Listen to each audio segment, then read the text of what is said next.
सृष्टि के साथ उसका क्या संबंध है, ये जानना आवश्यक होता है।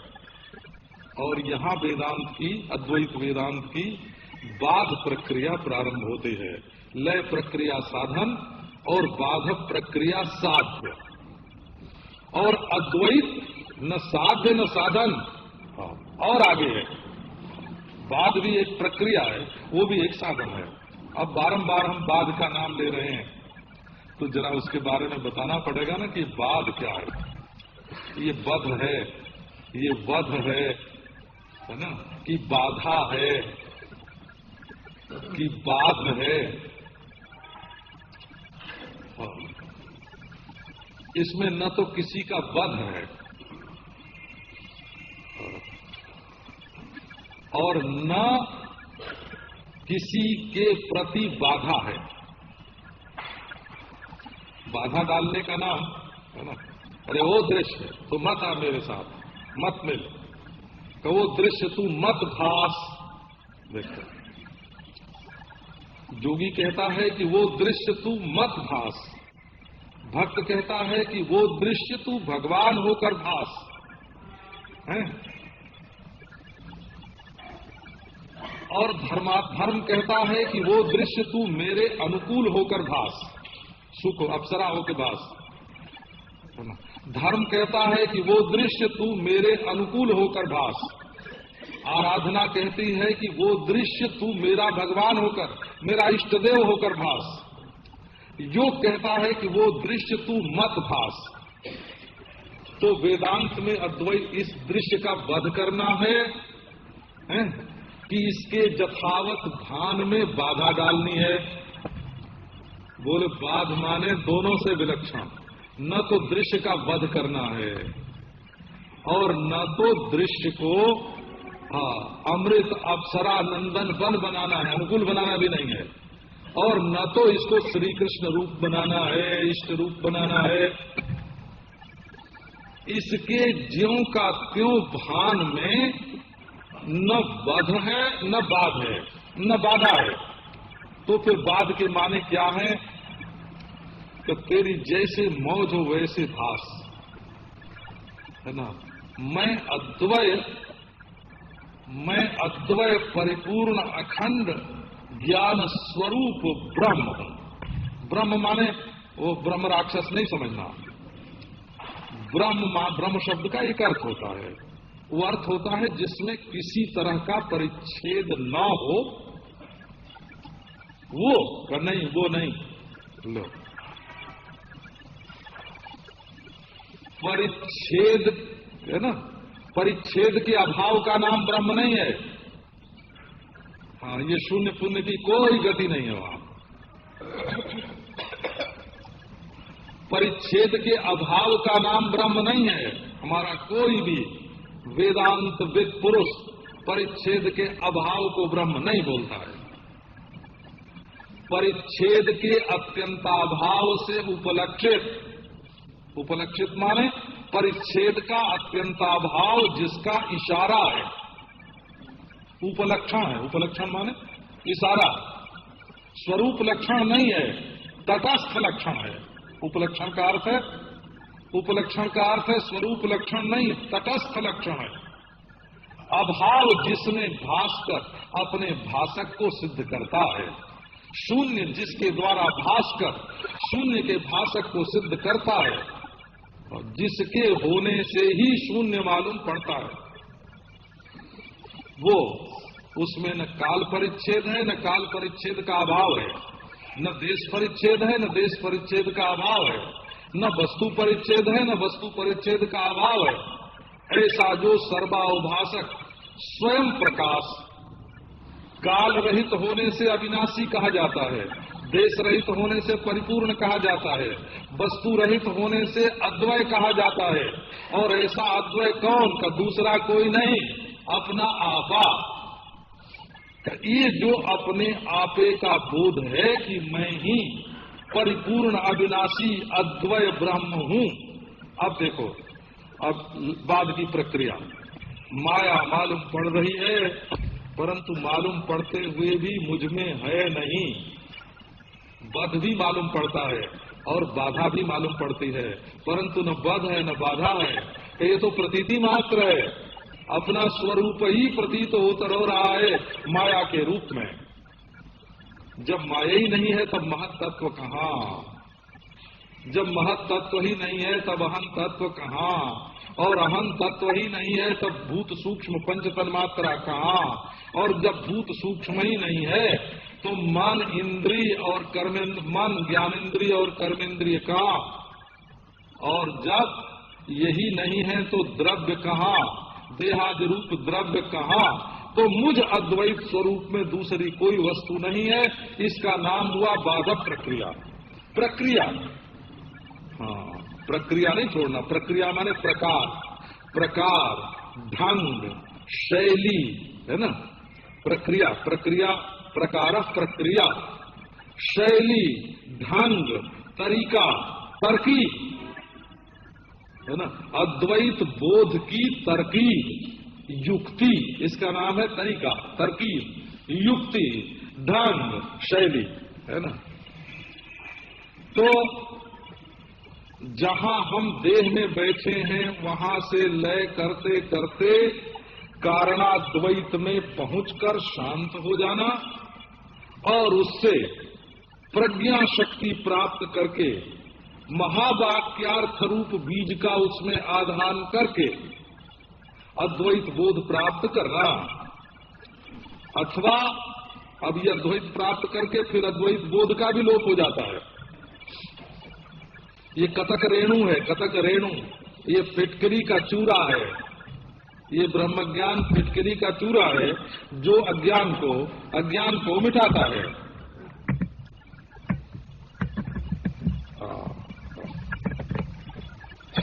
तो एक हुई लय प्रक्रिया और एक हुई बाधक प्रक्रिया।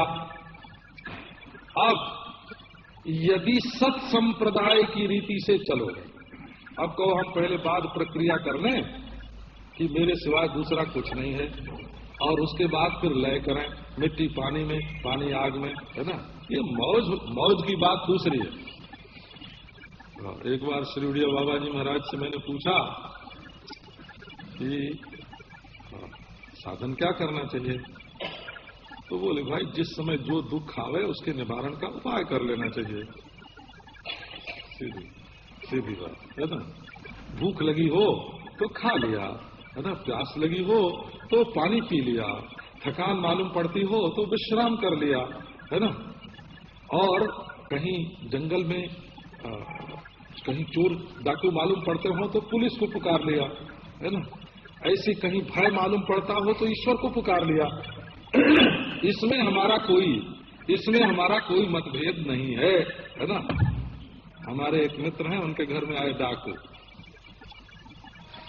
चढ़ने लगे,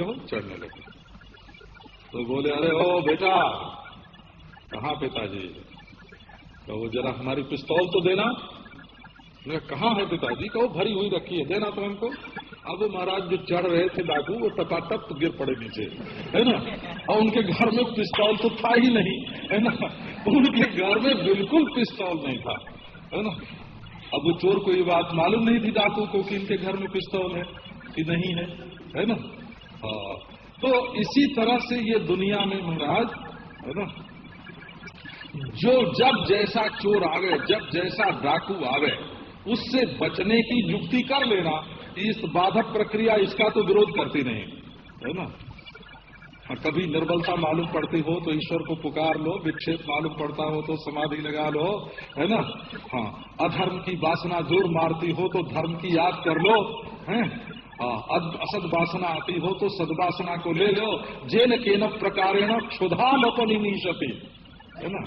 अब देखो, यदि अद्वैत के बाद प्रक्रिया का बोध हो गया है तो, और नहीं हुआ है, अब कहो कि हम पहले बाध करेंगे पीछे लय करेंगे, तो बाध करने के बाद लय में निष्ठा ही नहीं हो सकती, है ना।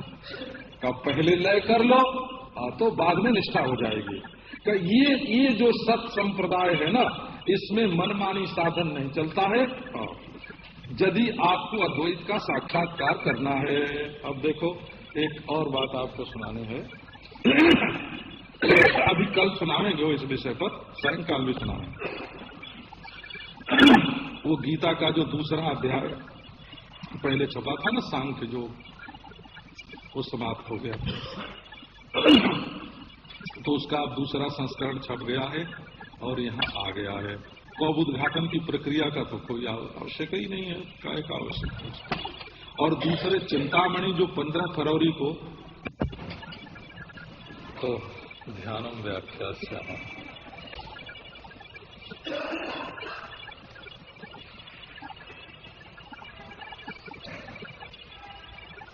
कई दिन हो गए, थोड़ा टूक ध्यान की बात सुनते।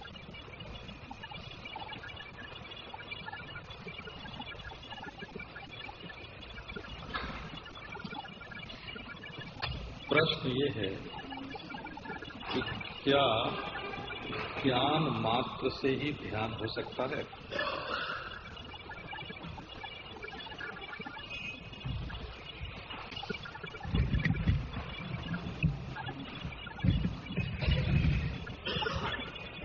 तो आओ आपको इसका रहस्य सुना। पहली बात तो ये कि ज्ञान माने यहाँ निर्विशेष, अद्वितीय, प्रत्यक्ष चैतन्य अभिन्न ब्रह्म का ज्ञान ध्यान का हेतु है, ये तो कहा ही नहीं जा सकता, क्योंकि उसमें हेतु फल भाव नहीं है। ज्ञान ब्रह्म जो होता है वो न किसी का कारण है और न किसी का कार्य है। जावद्धेप फलावेश संसार स्थावदाय था, क्षीणे हेतु फलावेशे संसारो न प्रवर्तते। साधन साध्य भाव, कार्य कारण भाव, ये सब अद्वैत ब्रह्म ज्ञान में बाधित हो जाता है। तो ध्यान की प्रतीति हो सकती है परंतु वो बाधित होती है, और विक्षेप की भी प्रतीति होती है परंतु वो बाधित होती है। सवेरे आपको बाध शब्द का अर्थ बताया था, ना प्रतीति स्तंग बाधा किंतु मिथ्यात्म निश्चय। मालूम पड़ता है, मालूम पड़ना था।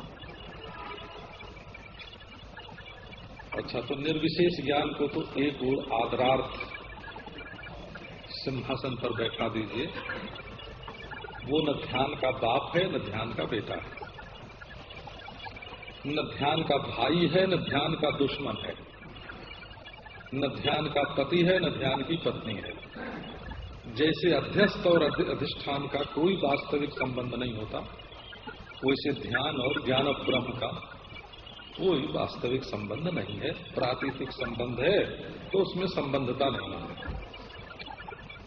अब ईश्वर कृपा से आओ सविशेष ध्यान पर विचार करें, क्योंकि ज्ञान हमेशा है ना, ध्यान हमेशा विशेष का ही होगा। यहाँ मन जैसे ये दो चीज सामने हो ना, तो ध्यान गुलाब के फूल का मत करो, मोर पंख का करो, और मोर पंख का मत करो, गुलाब का करो। यदि दो में से एक की छटौती न करनी हो तो ध्यान करने का कोई अर्थ नहीं होता है। और दोनों में विशेष है, मोर पंख में फंस जाएंगे और गुलाब में मुक्त हो जाएंगे, और गुलाब में फंस जाएंगे और मोर पंख में मुक्त हो जाएंगे। यदि विशेष नहीं रखेंगे तो ध्यान का कोई अर्थ ही नहीं निकलेगा। तो चूंकि ध्यान एक विशेष स्थिति है, अंतर्देश में है, मूलाधार में है, सहस्रार में है, अनाथ में है, नाभि चक्र में है, विशेष देश में है, विशेष काल में है, 1 मिनट 2 मिनट 5 मिनट है, और विशेष आकार में या विशेष निराकार में। निराकार भी विशेष होता है, साकार की अपेक्षा निराकार में विशेषता होती है। तो ध्यान कहीं न कहीं जो अद्वय ब्रह्म है उसमें साकार निराकार का विशेष भी नहीं है, तो उसमें निर्विशेषता भी कोई विशेषता नहीं है। निर्विशेषता भी वैशिष्ट नहीं है। अच्छा, तो ध्यान में विशेष की जरूरत है, इसलिए ज्ञान मात्र से ध्यान नहीं होता, ज्ञान विशेष से ध्यान होता है। ये देखो, एक दूसरा सिद्धांत आया। एक खास तरह का जब ज्ञान होता है तब खास तरह का ध्यान होता है। माने ज्ञान में किस्म जोड़नी पड़ेगी, किस किस्म का ज्ञान तुमको हुआ। देखो, हम सड़क पर चलते हैं मोटर से, पैदल, तो कभी कभी कोई ऐसा दृश्य सामने आ जाता है कि हम आंख बंद करते हैं तभी वो वही का वही सामने आके खड़ा हो जाता है। तो मन को कुछ अच्छा लग गया, और कभी कभी महाराज मोटर से चलते हैं और कुत्ता आ गया बीच में और वो पिस गया, खून ही खून हो गया। तो अब वो मोटर तो आगे बढ़ जाती है, लेकिन आंख के सामने वो मरा हुआ कुत्ता आने लगता है। और वैसे कालवा देवी रोड पर चलते हैं, हजारों आदमी आते हैं, हजारों जाते हैं, किसका ध्यान आता है? इसका अर्थ हुआ हेय बुद्धि, उपादेय बुद्धि और उपेक्षा बुद्धि। कालवा देवी रोड पर चलने वाले लोगों की उपेक्षा होती है, किसी सुंदर को, प्रिय को देखकर उपादेय बुद्धि होती है, किसी सुंदर को, प्रिय को देख करके, है ना, अपेक्षा बुद्धि होती है, उपादेय बुद्धि होती है। और किसी दुखद दृश्य को देखकर, दुश्मन को देखकर हेय बुद्धि होती है। तो उपेक्षा बुद्धि से तो चित्त में संस्कार नहीं आता है। और जहां त्याज्य बुद्धि या ग्राह्य बुद्धि होती है, जहां ये दुश्मन है या दोस्त है, प्रिय है अप्रिय है, हित है अहित है, ये बुद्धि जहां होती है वहां वो चीज मन में अंकित होती है। तो अंकित होने पर भी यदि उपेक्षा कर दी जाए तो फिर नहीं आवेगी। गहराई में अंकित हो जाए तो सपना अपना फिर आ जाएगा। और गहराई से अंकित नहीं हो तो वो देखी हुई चीज का फिर से ध्यान नहीं आवेगा, छूट गई। कितने लोगों को देखा। तो ध्यान करना है तो क्या करना पड़ेगा कि प्रिय बुद्धि होनी चाहिए, हित बुद्धि होनी चाहिए। प्रिय बुद्धि का अर्थ ये हुआ कि यदि तत्काल आपको प्यारा लगता है, लेकिन बाद के लिए डर हो जाता है कि इसके साथ संबंध रखेंगे तो बड़े चक्कर में फंस जाएंगे, तो तत्काल की प्रियता होने पर भी पश्चात उसमें उपेक्षा बुद्धि हो जाएगी, त्याज्य बुद्धि हो जाएगी। इसलिए एक तो महत्व बुद्धि चाहिए कि जिसका मैं ध्यान कर रहा हूं वो सर्वश्रेष्ठ है और आगे के लिए हितकारी है और वर्तमान में प्रिय है। ऐसी बुद्धि करोगे तो ध्यान हो जाएगा। पर ध्यान जमेगा ऐसी भी नहीं। अभ्यास संस्कार सचिवाद भवे। जिसको तुमने ईश्वर समझा, नहीं तो कुम्हार की दुकान पर, बजाज की दुकान पर, पर्स की दुकान पर तुमने हजारों पर्स देखे होंगे, लेकिन किनका ध्यान आता है? तो एक तो मांगलिक हो, पता लग जाए महाराज कि ये पर्स जिसके घर में रहता है रुपया से भरा रहता है, आप देखना उसकी बार बार याद आएगी। हमारे घर में एक बैल था, तो हमको ये ख्याल हो गया था कि इसका मुंह हम सवेरे देखते हैं तो उस दिन रुपया जरूर मिलता है। तो हमारे एक रिश्तेदार को मालूम हो गया तो मांग के ले गया उसको। तो ध्यान करने के लिए एक चाहिए कि ये सर्वश्रेष्ठ है दुनिया में, और दूसरे परिणाम में हमारे लिए हितकारी है, और वर्तमान में इसके ध्यान से दुख की निवृत्ति होती है। और इसके बाद आप अभ्यास कीजिए अभ्यास कीजिए माने दोहराइए, बारंबार बारंबार बारंबार उसको अपने मन में ले आइए। कभी उसके पांव धो लीजिए, चंदन लगा दीजिए, कभी उसको माला पहना दीजिए, कभी उसको भोजन करा दीजिए, कभी उसके हृदय से लग जाइए। आप निश्चय समझिए, ईश्वर डरने के लिए नहीं होता है, ईश्वर प्रेम करने के लिए होता है। ईश्वर कोई शैतान नहीं है ना? ईश्वर कोई भूत प्रेत पिशाच नहीं है। ईश्वर से डरना नहीं चाहिए, ईश्वर से निडर होकर प्रेम करना चाहिए। हम तो सैया से नेहा लगई गए, हम अपने सैया से नेहरा लगई गए, हमार कोई का करी है? तो निडर होकर के ईश्वर से प्रेम करना चाहिए। ईश्वर महत्वपूर्ण है, ईश्वर परम सुंदर है, ईश्वर परम हितकारी है, ईश्वर अपना है, ऐसा समझ करके बारंबार बारंबार ईश्वर की ओर चलिए, ईश्वर के लिए बैठिए कि आता होगा। ईश्वर के लिए सो जाइए कि हम आंख बंद करके सोएंगे तो आके हमारे पलंग पर वो भी सो जाएगा। ईश्वर के लिए सो जाइए, ईश्वर के लिए बैठकर इंतजार कीजिए और ईश्वर की ओर चलिए और थाली में भोजन रखकर इंतजार कीजिए, है ना? उसको खिलाइए, उसके हाथ से खाइए। ऐसे तो ये जो उपादेयता का ज्ञान है, अभी देखो हम बम गोला फेंकने वाले हैं, आप है ना, वो डरना नहीं।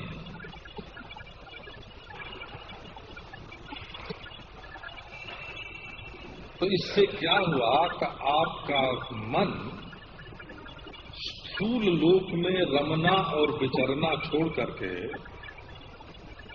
मानस लोक में ही आत्मनिवात्मनात्मनि अपने आप में ही रमने लगेगा और विचरने लगेगा। अब आप अपने मन को बिल्कुल अपने इष्ट देव के साथ, प्रियतम के साथ, परमेश्वर के साथ, जो आपके दिल में ही है, मन को बिल्कुल छोड़ दीजिए उसके साथ। आपको जो लोग वेदांत की दृष्टि से भागवत को नहीं देखते हैं, उनकी समझ में ये बात नहीं आती है। भागवत का सिद्धांत ये नहीं है कि मन को हम अपने साथ जोड़ें।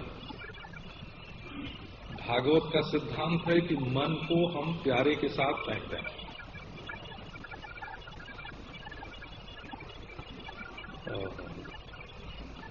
सुस्मितम भावेन मुखाम है,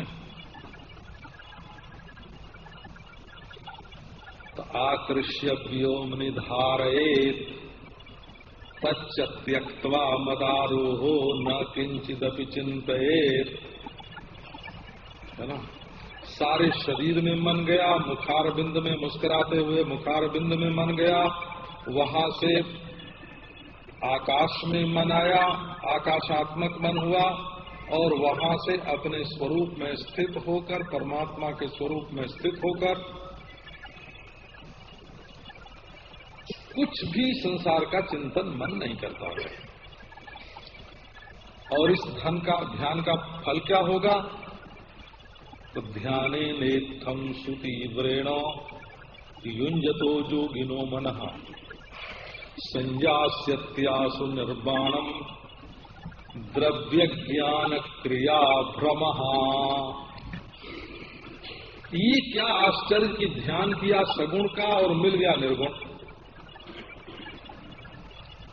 और ध्यान किया निर्गुण का और मिल गया सगुण। क्या आप गीता में देख लेना, माम च जो व्यभिचारेण भक्ति योगे न सेवते सगुणान समतीत्येता ब्रह्म भूयाय कल्पते, है कि नहीं? अब व्यभिचारी भक्ति योग से कृष्ण भगवान की सेवा करो और ब्रह्म भूयाय कल्पते, ब्रह्म हो जाओगे। और ते प्राप्नुवन्ति मामेव सर्वभूत हिते रता, निर्गुण का करो ध्यान और हो जा, मिल जाएगा सगुण। बात हमको क्या कहनी है कि असल में मन को आत्मा के साथ जोड़ना नहीं है, इसको तो छोड़ना ही है। जब मन को छोड़ना ही है, आपको देखो, औत्कंठ्य बाष्प कलया मुहुरद्यमान तच्चापि चित्त बडिशम शनकैर्व्युंते। ये तीसरे स्कंद में है। कहते खूब सगुण का खूब ध्यान किया। एवं हरौ भगवती प्रतिलब्ध भाव, भगवान में खूब भक्ति भाव की प्राप्ति हुई। भक्त्या द्रवद हृदय उत्पुलकः प्रमोदात्, भक्ति से हृदय गल गया, बहने लगा और खूब आनंद से रोमांच होने लगे। उत्कंठा हुई, आंखों से खूब आंसू गिरे। ऐसा जब मन हो गया तो ऐसे चित्त रूपी बंसी को, चित्त बडिशम, मछली के फंस को फंसाने के लिए जैसे बंसी होती है, कांटा कांटा, उस चित्त बडिश को ही आप फेंक दीजिए, मन को निकाल कर फेंक दीजिए। बोले अरे बाबा यही करना था तो पहले ही क्यों नहीं करवा दिया कि फेंक दो। बोलो कि नहीं, पहले यदि हम तुम्हारे मन को फेंकवा देते। एक आदमी से किसी ने कहा कि लकड़ी ले आओ, किरासिन का तेल ले आओ, दिया सलाई ले आओ, आग जलाओ, बटलोई में पानी भरो, उसमें चावल चढ़ाओ, और जब चावल पक जाए तब उतार लेना और देखना हो, आग बुझा देना। रहेगी तो घर में लग जाने का डर है ना, तो आग बुझा देना जरूर। उसने कहा कि अच्छा, भात बनाने के बाद आग बुझानी पड़ेगी? कहाँ सो तो बुझानी पड़ेगी। तो बोले कि लो, हम अभी दिया सलाई और लकड़ी और चूल्हा सब में पानी डाल देते हैं, जब आखिर में बुझाना ही है तो हम आज ही बुझा देते हैं। तो ठीक है, आग तो आप बुझा देंगे, लेकिन भात खाने को मिलेगा?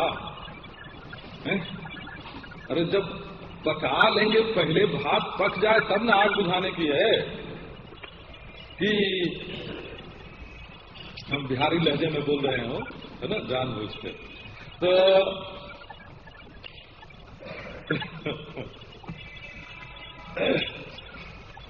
नारायण, पहले भात को खूब बढ़िया पका लीजिए, हथवा पक जाए नहीं, बोला वो करे बाद अगिया बुझा दे। लेकिन हाड़ी आई नहीं, पानी गर्म नहीं हुआ, भात चढ़ाया नहीं, पका नहीं, और पहले ही आग में पानी डाल दिया, तो आपको भात खाने को नहीं मिलेगा। तो आप पहले अपने मन को अपने प्यारे के साथ मिला दीजिए, क्रियाकार कर दीजिए। जोगी कहते हैं मन को समाधि में दफना दीजिए, हो जिंदा न रहे, मर जाए। एक आदमी ने आज पूछा था कि ये शून्य क्या होता है महाराज, किसी ने पूछा था। अब यहाँ बैठे हैं कि नहीं, वो तो हमको ख्याल नहीं है। तो हमने कहा कि सोते हुए भगवान का नाम शून्य है, निद्रालु भगवान का, और जागते हुए भगवान का नाम आत्मा है। ये स्वयं प्रकाश चैतन्य है।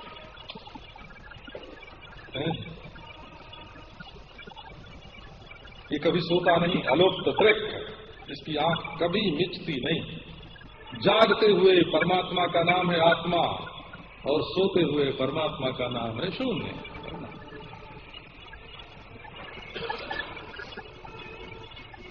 तो एक गाली ही मैंने सुना दी, तो यहाँ तो बहुत लोग बैठे होंगे तरह तरह के, उनको अच्छी नहीं लगेगी।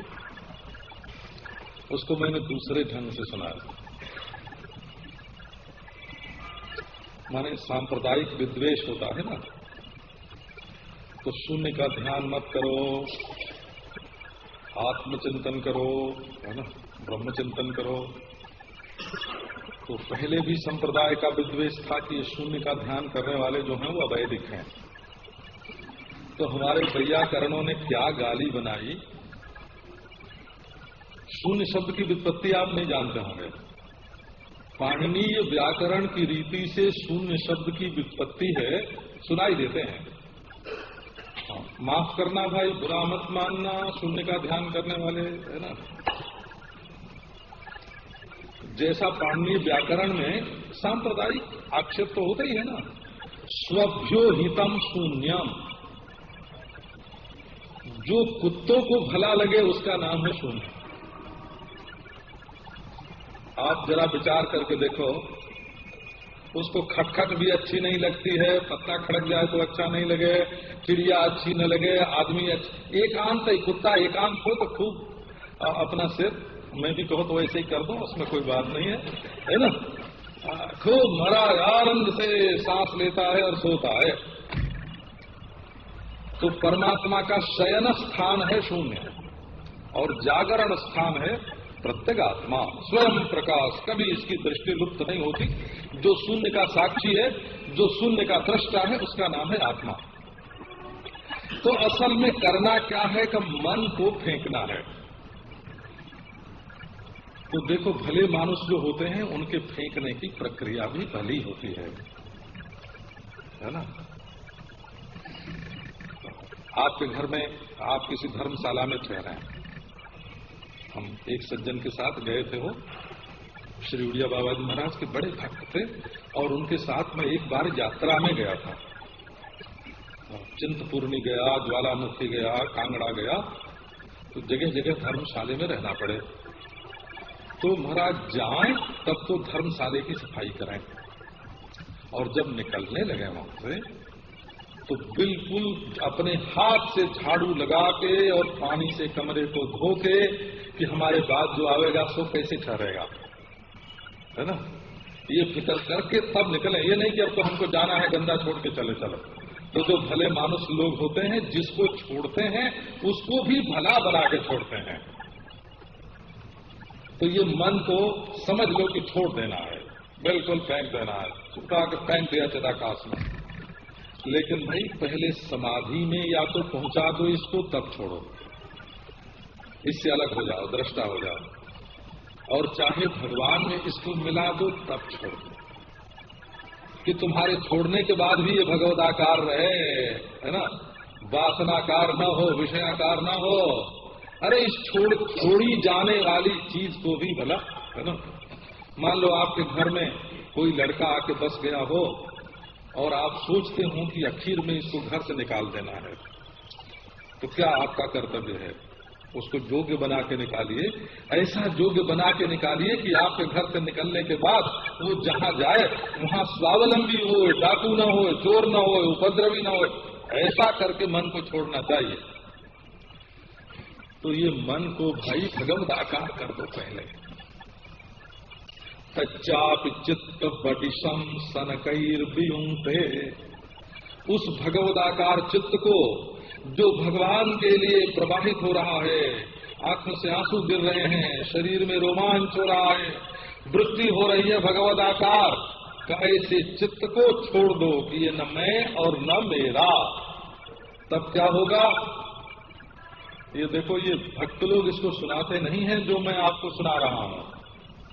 मुक्ताश्रयम यर्हि निर्विषयम विरक्तम निर्वाण मृच्छति मनो सहसा यथार्ची। मुक्ताश्रयम जर्हि निर्विषयम विरक्तम, तीन चीज मन में नहीं रही। क्या क्या? एक तो आश्रय नहीं रहा, माने मैं मन का मालिक हूं, मन मेरा है ऐसा कहने वाला जो ज्ञाता अहम था परिच्छिन्न, वो नहीं रहा। मुक्ताश्रयम। निर्विषयम, घाट पट स्त्री पुत्र स्रक चंदन आदि विषय उसमें नहीं रहे। और विरक्तम, कहीं राग द्वेष नहीं रहा। अब मन की क्या दशा हुई कि निर्वाण वृक्षति मनो सहसा यथार्ची, जैसे अग्नि ज्वाला बुझ जाती है ऐसे मन बिल्कुल बुझ गया। ये देखो, ये ध्यान का फल ये हुआ। वहां तो भगवदाकार मनोवृत्ति थी, आंख से आंसू गिर रहे थे, रोमांच हो रहा था, उत्कंठा थी, उधर चित्त को उठा के फेंक दिया और आश्रय रहित, विषय रहित, राग द्वेष रहित होकर के चित्त बुझ गया। तो इसके बाद क्या हुआ? आत्मानमत्र पुरुषो व्यवधानमेकम, अब अंतःकरण रूप उपाधि जो व्यवधान डाल रही थी आत्मा और परमात्मा में, वही फेंक दी गई। वो फेंक दी गई तो आत्मा हो गया अब व्यवधान। देश काल वस्तु कल्पना सहित जो चित्त था वो फेंक दिया गया और रह गया व्यवधान सहित अपना आत्मा। बोले सुख दुख का जो हेतु है वो असत कर्ता में फेंक दिया गया। ये बात साफ है बिल्कुल। सोपीतया चरमया मनसो निवृत्तिया हेतुत्वमप्यसति कर्तरि दुःखयोर्जत। सुख दुख का कर्ता जो है असत कर्ता, तो उसके अंदर उसका हेतुत्व फेंक दिया और अपने सिद्ध हो गए जीवन मुक्त महापुरुष। देह है कि छूट गया, इसका कोई ख्याल नहीं। देखो ये ध्यान का फल क्या हुआ? ध्यान का फल ये हुआ कि मन को ध्यानस्थ करके छोड़ दिया। लड़की का ब्याह करना, मालूम है कि वो घर से जाएगी, घर से निकालना ही तो है ना, मालूम है कि निकालना है, जाएगी कहीं न कहीं, देना ही पड़ेगा, जाना ही पड़ेगा इसको। लेकिन योग्य बना के देंगे कि अयोग्य बना के देंगे? उसको घर में व्यभिचारिणी हो जाने दें, है ना, वेश्या हो जाने दें और फिर कहें अब हम इसका दान करते हैं, तो बनेगी? अब इसको घर से अलग करते हैं, क्या ये बात बनेगी? कि नहीं, लड़की को सुयोग्य बना करके और ये उससे ममता छोड़ दो, आत्मीयता छोड़ दो और जाने दो उसको संसार में। इसी प्रकार पहले मनोवृत्ति को शुद्ध कर लो, है ना, चाहे वो भगवदाकार हो, चाहे समाधि में जाए, चाहे धर्मानुशिष्ट हो जाए, धर्मानुशिष्ट होए, भगवदाकार होए अथवा समाधिस्थ होए। जब ऐसी मनोवृत्ति हो जाए तो बोले स्वयं प्रकाश साक्षी दृष्टा असंग कूटस्थ तटस्थ अद्वय ब्रह्म मैं, इसके साथ मेरा क्या संबंध? इसलिए महाराज ध्यान का फल क्या हुआ? ध्याने नेत्थम सुतीव्रेणो युञ्जतो जोगिनो मनः संजास्य। ध्यान क्या है कि अपनी लड़की को सुयोग्य बनाना है, अपनी मनोवृत्ति को सुयोग्य बनाना है कि ये जिसके सामने जाए वो इसको देख करके मुग्ध हो जाए। भगवान कहें कि बस बस आओ तुम हमारे हृदय से लग जाओ, हम एक मिनट के लिए तुमको अपने से अलग नहीं करेंगे। पहले ऐसी मनोवृत्ति बना लो, है ना, फिर अपने पास से दूर भेज दो, प्रकृति में लीन कर दो, समाधि में स्थित कर दो, भगवान के साथ मिला दो, धर्मानुशिष्ट करके व्यवहार में छोड़ दो। जब ब्रह्मचर्य व्रत का अभ्यास हो जाए तो उसको ब्रह्मवादिनी करके कह दो, जाओ दुनिया में विचरण करो, ब्रह्मवादिनी हो जाओ, लेकिन योग्य तो बना लो। और महाराज ये लोग जो दुनिया आजकल क्या होता है कि वही भात तो पका नहीं और आग बुझा दी, है ना, वृत्ति में किसी प्रकार की योग्यता का तो उदय हुआ नहीं और कह दिया जहां जाती है वहां जाने दो।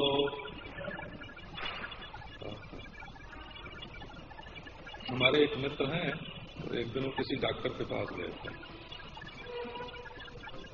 तो डॉक्टर ने उनको ये सलाह दी कि जो जो बात मन में आती है सो कर लिया करो, रोको मत। ऐसा हो कोई मनोवैज्ञानिक होगा, आज हमको तो आजकल की दुनिया का मनोविज्ञान ही नहीं मालूम है। तो डॉक्टर ने कह दिया कि जो जो मन में आवे सो कर लिया करो। तो उस भले मानुस ने डॉक्टर से पूछा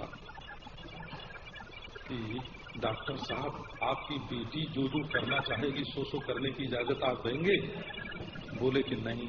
बोले अच्छा आपकी पत्नी जो जो करना चाहेगी सो इजाजत देंगे आप? बोले नहीं।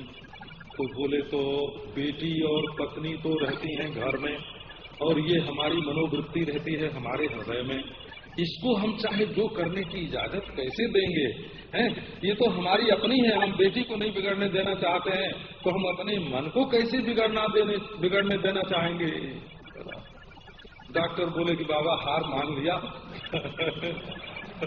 तुमको जैसे रहना हो वैसे रहो, आप सोचो, है ना। तो पहले बेटी को योग्य बनाकर ससुराल भेजते हैं, समाधि में स्थित करके असंग हो जाते हैं।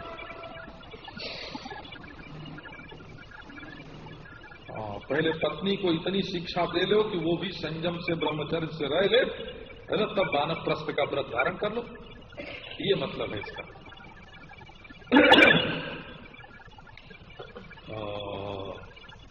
तो ध्यान का मतलब ये है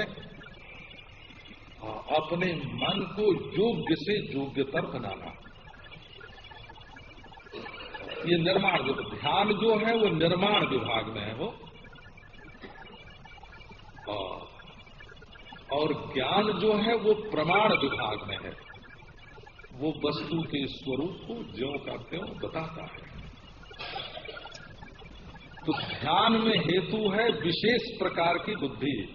ये जगत का ईश्वर है, ये परम सुंदर है, ये परम हितकारी है, ये हमारा आत्मा है, आत्मीय है। इस प्रकार का ज्ञान ध्यान में हेतु होता है।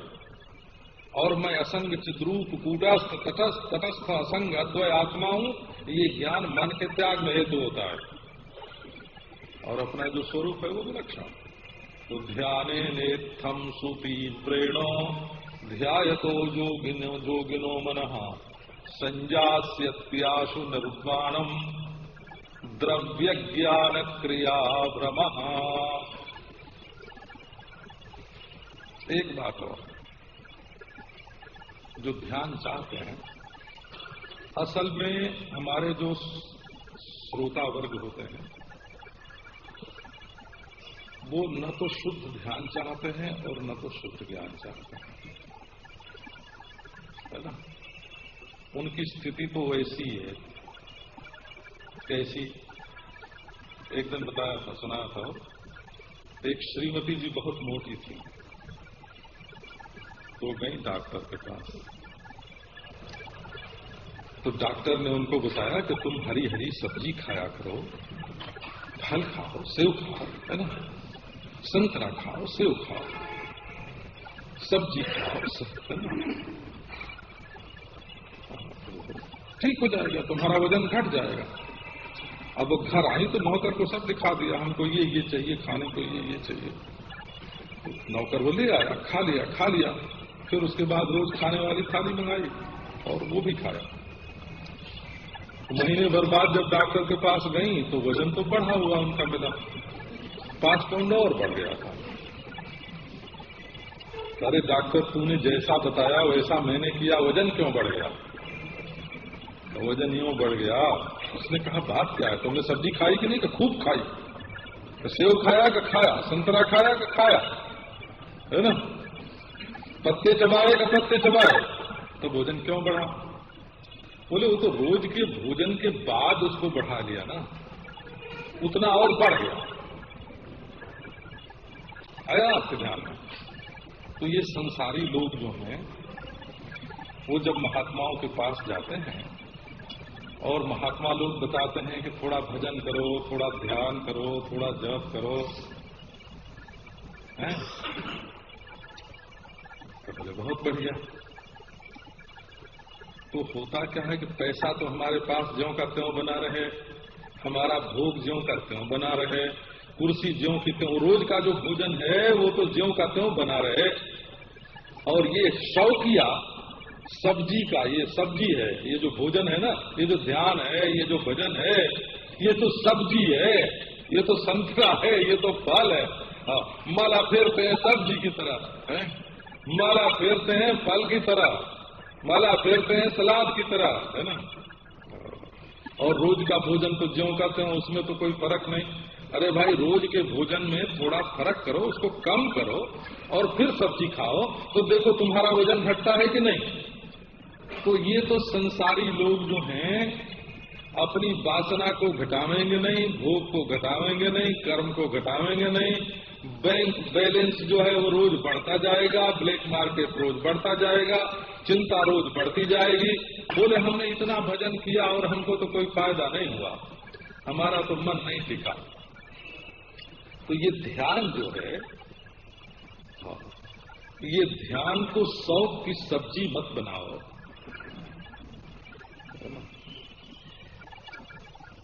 इसको इसको अपने कर्म में, अपने भोग में, अपने संग्रह में, अपने वचन में थोड़ा थोड़ा अंतर डालते जाओ और फिर देखो भजन का प्रताप। तो ये भजन का मन है, भजन का के माने हैं मन का निर्माण, और खूब निर्मित बेटी की तरह योग्य बना हुआ, समाधिस्थ महात्मा की तरह योग्य बना हुआ और धर्मानुशिष्ट ब्रह्मचारी की तरह योग्य बना हुआ। ये जो मन है, इस मन को कह दो जाओ बेटा अब तुम स्वतंत्र हुए, जहां तुम्हारी मौज हो वहां घूमो, है ना, अब तुम्हारे लिए छुट्टी है। स्वतंत्र स्वावलंबी मन तब बनाया जाता है। और उसके बाद तुम का बिल्कुल असंग चिद्रूप। और ये महाराज तुम्हारे घर में जो ऐसी सलाह देने वाले आते हैं, भात बनने के पहले आग बुझा दो, है ना, तो ये कहते हैं कि अपने मन को चाहे जहां जाने दो, तो वो तो तुम्हारा मेरापन उनके साथ बना रहेगा और उनकी भ्रष्टता तुम्हारे सिर पर सवार हो जाएगी, मन की भ्रष्टता तुम्हारे सिर पर सवार हो जाएगी। इसलिए आओ करो ध्यान, ध्याने नेत्थम सुतीव्रेण,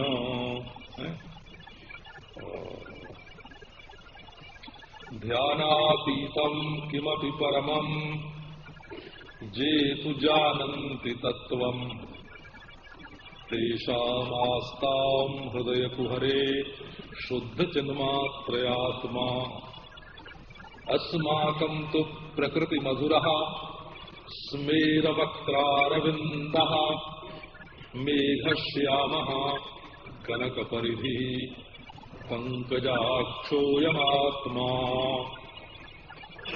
जिनको ध्यानातीत भावातीत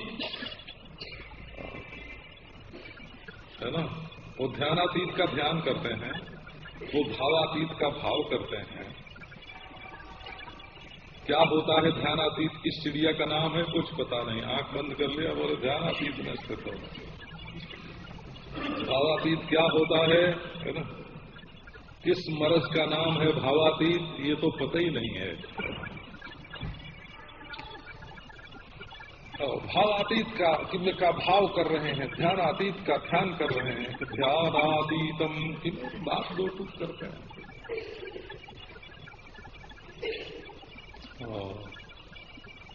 जोगिनो बिभ्यति यस्मात् अभय भय दर्शना। स्पर्श जोगो नाम ईशो दुस्पर्श सर्व जोगी है। इसका नाम स्पर्श जोग है। कोई जोगी इसको छू नहीं सकता, टच नहीं कर सकता। किसी की हिम्मत है, किसी की मजाल है जो इसमें आके हाथ लगा दे और अपनी नजर से देख सके इसको। स्पर्श जोगो नाम ईशो दुस्पर्श सर्व जोगी है। जोगिनो बिभ्यति यस्मात्, ये जोगी लोग जो है ना, ये डरते हैं इससे।